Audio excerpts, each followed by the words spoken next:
Hi guys, and welcome back to my channel. Or if you're new to my channel, g'day, how's it going mate? My name is AussieTash.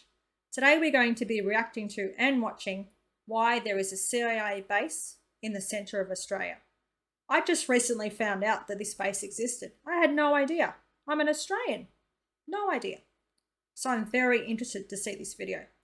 But before we get into it, please jump on and hit that subscribe button. That would really help me out. Okay. Why there is a CIA base in Australia? Let's jump into it.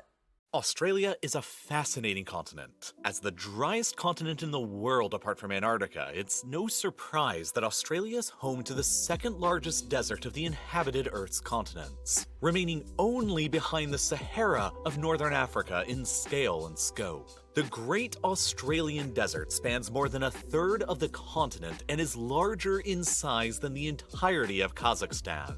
And it's partially because of this desert that Australia itself, despite being the sixth largest country in the world in terms of land, is only the 53rd largest in terms of people, with a modest population of less than 26 million citizens. We're around the same size as North Korea. But within this vast, inhospitable, and empty desert, at the precise geographic center of the Australian continent, exists a surprising and relatively unknown secret of enormous geopolitical importance. One of the largest overseas military bases of the United States of America, operated by the Central Intelligence Agency, the National Security Administration, and the National Reconnaissance Office with a full 800 combined personnel. The base is located nearby to the small Australian town of Alice Springs. Population just 26,000 or so people. But besides for that, there is no larger town that exists anywhere nearby to this base, within a zone of about 700,000 square kilometers, roughly equivalent in area to the U.S. state of Texas. So to say that this American intelligence base, with hundreds of American intelligence officers operating within the dead center of Australia, is a remote location would be an incredible understatement. Pine Gap. Leave a comment. Did you know it existed? Do you know how long it's been there for? I really had no idea. And to our international viewers, yes, that is the Australian outback. There is nothing out there, mate. Nothing except for those nasty snakes and those nasty spiders that you hear all about. From the small Australian town of Alice Springs, if you take a short drive just 10 minutes or so to the southwest, you'll quickly run into various threatening signs like this one warning you to turn your car around and proceed no further, or else face some vague consequences. Just beyond these signs is, of course, the top-secret joint intelligence base of Pine Gap, run by both the American and Australian governments. And unless you've watched the Netflix series about this base going under the same name, you've probably never even heard of this place, or knew that such an important American operation existed in the middle of the Australian outback. And going under the more official codename of Project Rainfall, it has a very long and mysterious history here going back decades into the past. There's a Netflix series, Pine Gap. I've got Netflix. I've never heard or seen of this series before. I have to look at that one.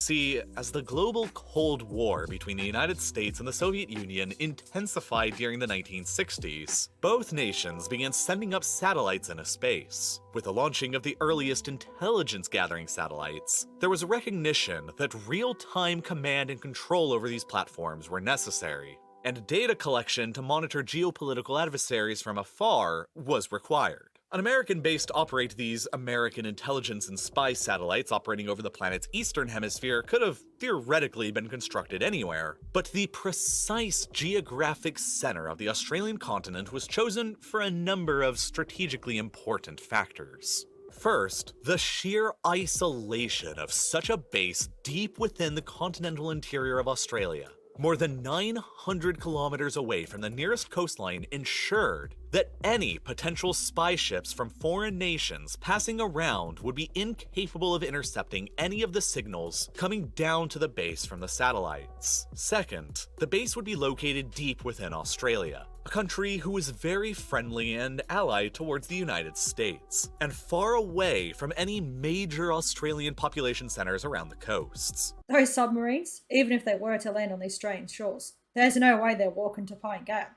No way.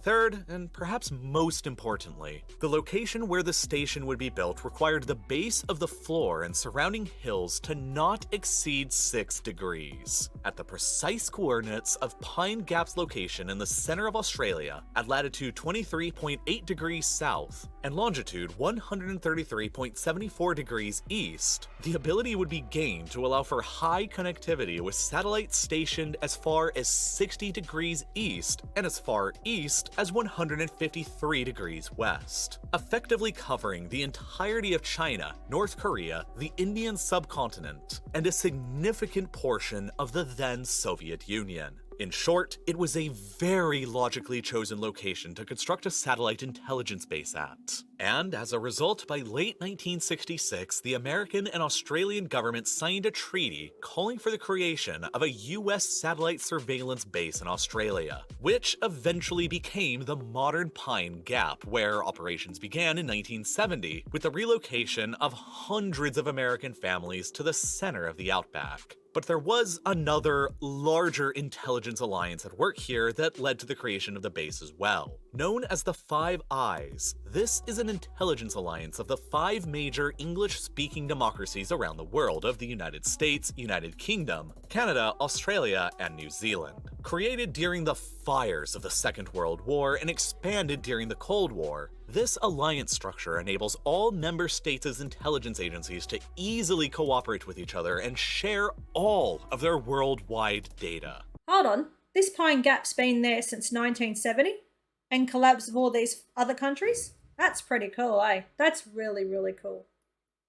As the Cold War continued to rage and new threats to the United States emerged, like the People's Republic of China, Vietnam, and later on, Iraq and Afghanistan, Pine Gap continued to play a pivotal role in providing intelligence while dramatically growing in size to the point where, today, it boasts nearly 40 separate antennas across the site and has operated at least 9 geosynchronous satellites owned by various U.S. spy agencies over the past 45 years. Now, what makes these kinds of satellites uniquely well suited to the mission of intelligence gathering is that within a geosynchronous orbit, they travel in the same direction as the Earth's rotation, and therefore retain the exact same orbital period as that of the Earth's rotation, which effectively just means that they view the exact same portion of the Earth's surface at all times, as if they're sort of fixed in position on the map. This is in stark contrast to satellites that operate in lower Earth orbits, which circle around the planet often multiple times a day, and move at a relative pace much faster. One of the unique advantages of a geosynchronous orbit for a spy satellite is that within this range, it can see an enormous amount of the Earth's surface all at once.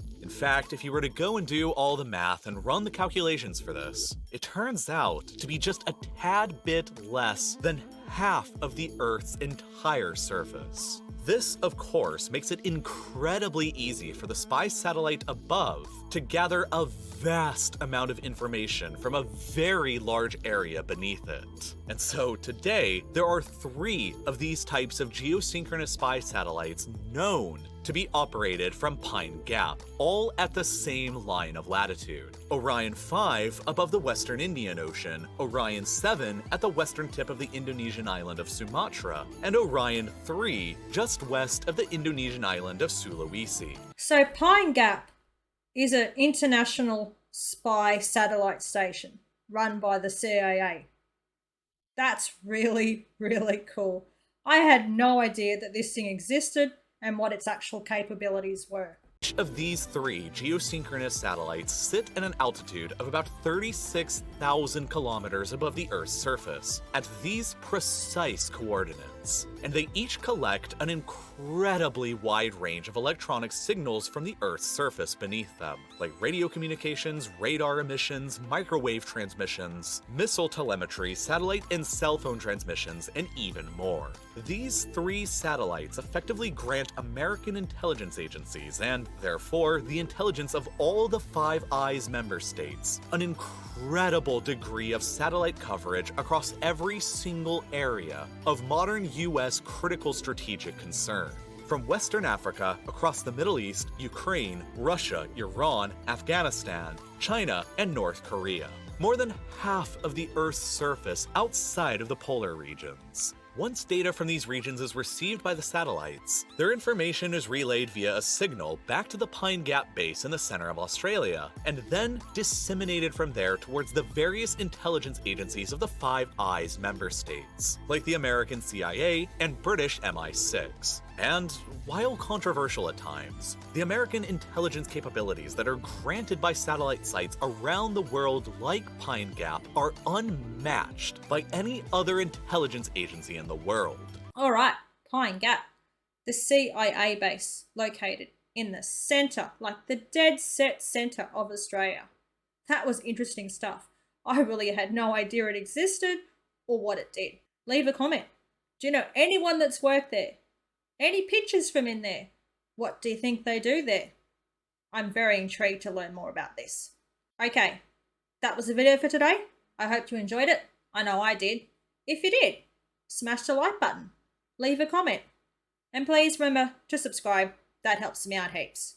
All right, that's it for today. Cheers from down under. Bye.